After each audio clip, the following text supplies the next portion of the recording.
All right, so a game like this will make you question everything you thought you knew about the Indiana Fever team. And this was a game they got ran out of the gym. So it was a game that was one of the hardest, you know, I thought I'll ever watch in regards of what happened and what was going on. So it wasn't just a loss, but it was a masterclass in how to rock from the inside out because the Golden State Rockies didn't out scheme them. The Fever beat themselves because this was a psychological meltdown defined by inexcusable mistakes from your veteran players, from Natasha Howard's baffling string of travels to Aliyah Boston being a complete non factor. We have to ask the tougher question: who are you when the lights get bright? Because what we saw last night wasn't a team losing a basketball game, it was a team losing its discipline, its composure, and its entire identity. So this one stings because it's about more than basketball. Because let's be real, the final score as we know it was 75-63. But anybody who watched knows it was not that close because a 12-point loss to a scrappy expansion team that, let's be honest, is pretty entertaining and has absolutely owned the Fever this year. This should not be happening to a team with playoff hopes, but a team that just fell to the eighth and final playoff spot. So the game started with pure chaos because it was a nearly 20-minute delay in regards of the game. Uh, because the shot clock wasn't working, as you guys can see on the screen. So mind blowing to me. But the first half took about an hour and 32 minutes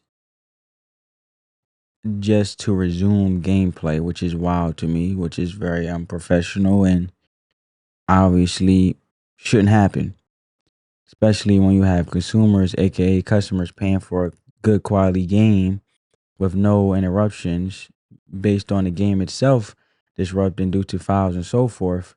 Um, it took about an hour and 32 minutes.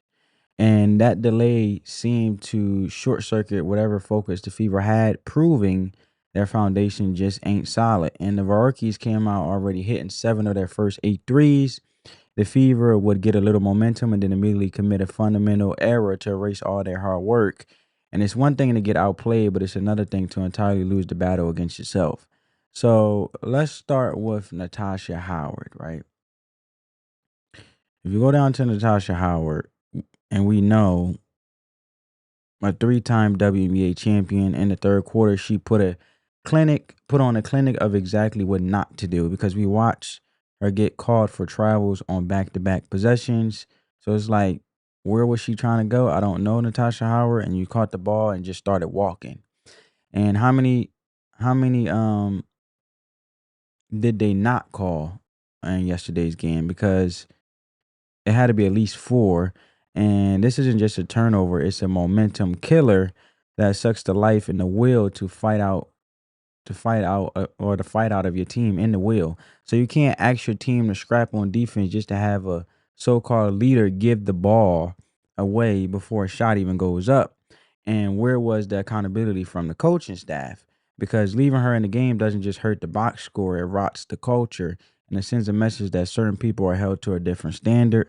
And that late substitution wasn't a strategy, it was a reaction that came far too late.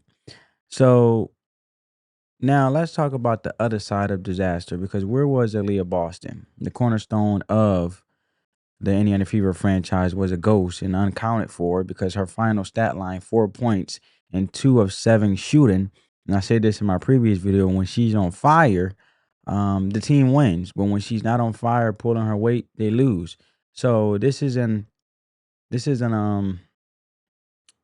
a vindication of your responsibility because with the team shooting a miserable 20% from the three, the moment was screaming for a leader to demand the ball and oppose her will, but instead she was passive. And we need that aggressive Aliyah Boston all the time. So when your shot isn't falling, a franchise player finds another way and they become a monster on the glass, a vocal anchor on defense. And we saw none of that because let's not forget Odessa Sims, who went 1 of 10 from the field combined. Boston and Sims were 3 for 17. So you cannot win when your foundational star becomes a bystander, forcing players like Aerial Powers who fought her tail off to score 17 points, right? And when you look at that, you have to, and Kelsey Mitchell, who added 14 to carry a load that they shouldn't have to. So when it comes to aerial powers and Kelsey Mitchell carrying a load that they shouldn't have to, I mean, it's only destined for them to basically suffer detrimentally, or a very detrimental suffer, or a detrimental cost to the team. Let me put it like that. So look, this passion comes from a place of wanting to see this team be great. And if you're tired of giving this team a pass and you believe in holding players and coaches accountable, make sure you subscribe and hit those notifications, because some fans give blind support, but that is not helping the organization grow. And feet to the fire, we're not just watching the game, we're demanding better.